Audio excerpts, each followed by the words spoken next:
me again. So I had to clean out Hive 2's feeder because it had fermented again. I put less syrup in it this time because it looks like they still want the syrup, but it just keeps fermenting.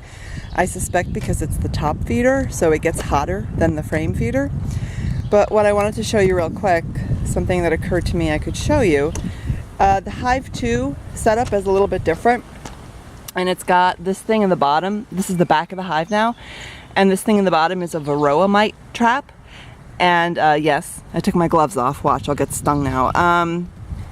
This thing catches everything that falls down from the hive, and you can take it out and check it for varroa mites. Full disclosure, I did that a couple minutes ago and then I thought, yeah, that's kind of interesting, maybe people would like to see that, so I'm pulling it out again. All this stuff that you see, that's pieces of dropped pollen, a couple ants, and also wax cappings as the new bees chew their way out of the cells. I looked at it very closely a couple minutes ago and I saw a couple red clover mites, which they're no big deal.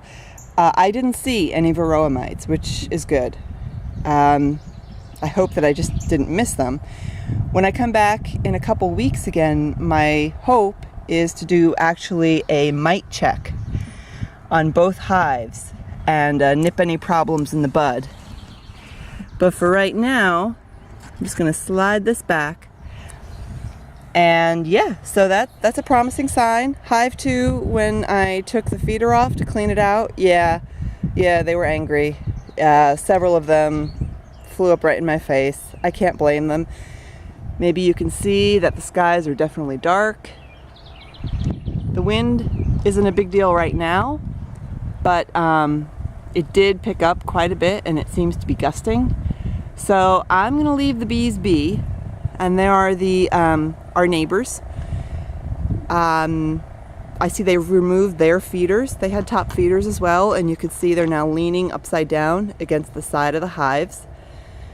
I'm leaving my feeders on just because these hives that you see, they're already established in terms of having drawn comb.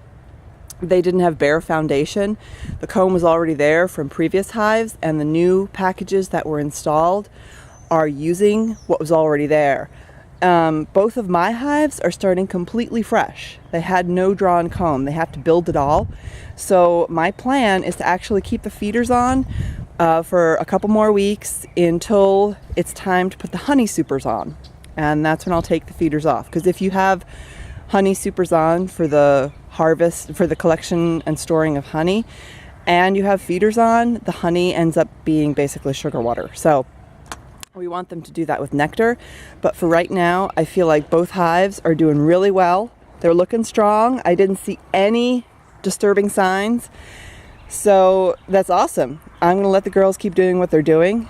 You can see again, traffic has died way down at the entrance. There's just a couple bees, maybe 2 or 3 at each hive. So I'm gonna let them do whatever they wanna do and see them in a couple weeks. It's gonna be their first fortnight totally on their own. So be good, ladies. I'll see you soon.